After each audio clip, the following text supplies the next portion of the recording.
তেল ছাড়া আবার কোনো রকম রোদে দেওয়ার ঝামেলা ছাড়াই যদি কাঁচা আমের ঝুরি আচার তৈরি করতে চান তাহলে আজকের এই টিপসটি ফলো করতে পারেন।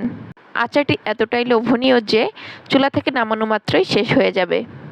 আর একবার যদি এই আচারটা তৈরি করেন কোনো বছরে কিন্তু এই আচারটা বানানোর মিস দিবেন না, এতটাই টেস্টি। এই আচারটি বানানোর জন্য আমি প্রথমেই 3টা আম নিয়েছি। আমি বড় সাইজের 3টা আম নিয়েছি। এখন আমি আমগুলোকে খোসা ছাড়িয়ে চিকন স্লাইস করে কেটে নিব। তো আমি আমগুলোকে বটির সাহায্যে কেটে নিয়েছি। আপনারা আপনাদের পছন্দ মতো চাইলে ছুরির সাহায্যেও কেটে নিতে পারেন, তবে আমার কাছে মনে হয় গ্রেটার দিয়ে গ্রেট না করাই ভালো।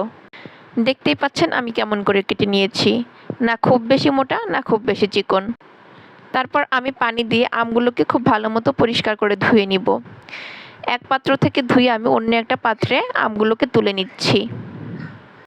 আমটাকে ভালো মতো ধুয়ে নিলে দেখা যাবে এর থেকে কিন্তু অনেকটাই কষ বেরিয়ে গেছে।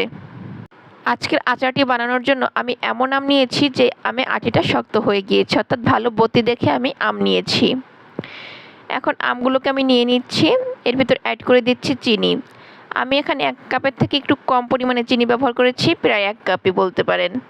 তারপর একটা চামচের সাহায্যে খুব ভালো মতো নেড়ে চেড়ে চিনিটাকে আমের সাথে মিশিয়ে নিচ্ছি। অবশ্যই খুব ভালো মতো চিনিটাকে আমের সাথে মিশিয়ে নিতে হবে। যখন ভালোভাবে মেশানো হয়ে যাবে তখন আমি একটা প্লেট দিয়ে ঢেকে আমগুলোকে রেস্টে রেখে দিব 1 ঘন্টার জন্য। আপনাদের হাতে যদি বেশি কাজ থাকে তাহলে চাইলে 2-3 ঘন্টার জন্য এভাবে রেখে দিতে পারেন, কোনো সমস্যা নেই। তো আমি 1 ঘন্টা পরে ফিরে এসেছি। এই পর্যায়ে চিনিটা কিন্তু খুব ভালো মতো মেল্ট হয়ে গিয়েছে, আর দেখতেই পাচ্ছেন অনেকটা পানি ছেড়ে দিয়েছে আম থেকে, আর চিনির সুন্দর একটা শিরা তৈরি হয়ে গিয়েছে।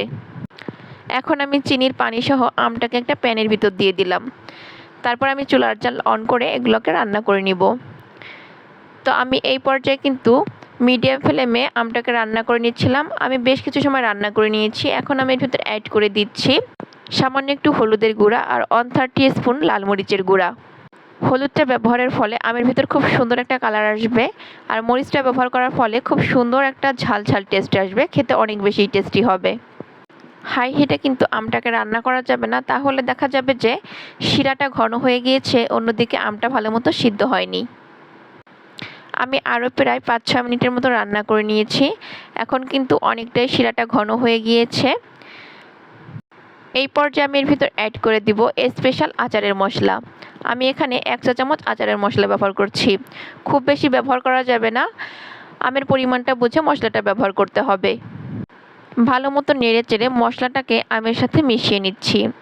আরও কিছু সময় রান্না করে নিয়েছি। এখন আমি এর ভিতর অ্যাড করে দিচ্ছি ভিনেগার বা সিরকা। আমি এখানে 2 টেবিল চামচের মতো ব্যবহার করেছি। এখন একটু আবার পাতলা হয়ে গিয়েছে আমটা, তো আমি আবারও বেশ কিছু সময় একটু রান্না করে আমটাকে শুকিয়ে নেব। আচারটা বানানোর শেষের দিকে আমি অ্যাড করে দিচ্ছি বিট লবণ সামান্য একটু, আর দিয়ে দিচ্ছি সাদা লবণ সামান্য একটু। অবশ্যই একটু লবণ ব্যবহারের চেষ্টা করবেন, এতে করে কিন্তু আমটা খেতে বেশি টেস্টি হবে। লবণটাকে আচারের সাথে খুব ভালো মতো নেড়েচেড়ে মিশিয়ে দিচ্ছি। আর কোন পর্যায়ে আপনারা আমটাকে চুলা থেকে নামাবেন আমি সেটা দেখিয়ে দিচ্ছি। সামান্য একটু আমের থেকে রস নিয়ে 2 আঙ্গুলের মাঝখানে দিয়ে আস্তে আস্তে ট্যাপ করলে দেখবেন একটা আঠালো আঠালো ভাব আসছে। এই পর্যায়ে আর জাল না দিয়ে আমগুলোকে প্যান থেকে নামিয়ে নিতে হবে। আমটাকে আমি এখন রেখে দিচ্ছি, ঠান্ডা হলে আমি আপনাদের সাথে শেয়ার করছি। এখন আমটা পুরোপুরি ঠান্ডা হয়ে গিয়েছে আর আমি সার্ভ করে নিচ্ছি। আর মাশাআল্লাহ আমটা কিন্তু খুব সুন্দর ঝুরঝুরে হয়েছে। আর অবশ্যই খেয়াল রাখতে হবে যেন চিনিটা ক্যারামেলাইজ না হয়ে যায়। তো আমার চিনিটা কিন্তু একদম ক্যারামেলাইজ হয়নি, আমটা কিন্তু ঝুরঝুরে আসে, বেশি আঠালো হয়নি। এই আচারটা খেতে কিন্তু অনেক বেশি টেস্টি হয়ে থাকে। আচারটা খাওয়ার সময় দাঁতের নিচে আমের অংশটা পড়লে কচকচ করে, খেতে আরও বেশি টেস্টি লাগে। তো কাঁচা আম ফুরিয়ে যাওয়ার আগেই অবশ্যই একবার ট্রাই করবেন আর জানাবেন আপনাদের কাছে কেমন লেগেছে। ভিডিওটি যদি আপনাদের কাছে ভালো লেগে থাকে তাহলে কিন্তু অবশ্যই একটা লাইক দিয়ে দিবেন আর বেশি করে শেয়ার করে দিবেন। এরকম মজার মজার ভিডিও পেতে আমার ইউটিউব চ্যানেল সাবস্ক্রাইব করতে পারেন আর ফেসবুক পেজ ফলো করতে পারেন। আজকের মতো এখানেই বিদায় নিচ্ছি। এতক্ষণ যারা আমার সাথে ছিলেন সবাইকে অসংখ্য ধন্যবাদ।